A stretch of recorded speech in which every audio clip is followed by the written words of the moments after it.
എറണാകുളം അങ്കമാലി അതിരൂപതയിലെ വിമതർ ഉണ്ടാക്കുന്ന പ്രശ്നങ്ങൾ സഭ കേൾപ്പിക്കുന്നത് ഉണക്കാനാവാത്ത മുറിവാണ്.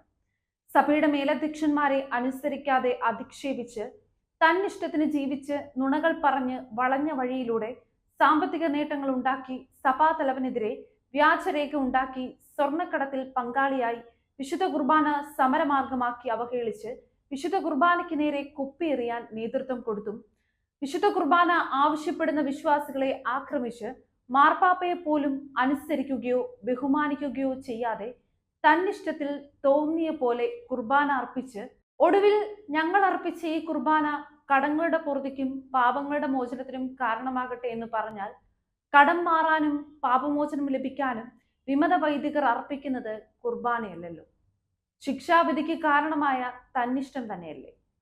സീറോ മലബാർ സഭ അനുദിനം നാണക്കേടിലേക്കാണ് പോകുന്നത്. സഭയ്ക്കുള്ളിൽ പുതിയ തലമുറയും ഈ കലഹങ്ങളും ബഹുമാനമില്ലായ്മയും കണ്ടല്ലേ വളരുന്നത്. അവരെ വിശ്വാസത്തിൽ വളർത്തേണ്ടതിനു പകരം വിശ്വാസത്തിൽ നിന്നും അകറ്റിക്കൊണ്ടിരിക്കുകയല്ലേ ചെയ്യുന്നത്.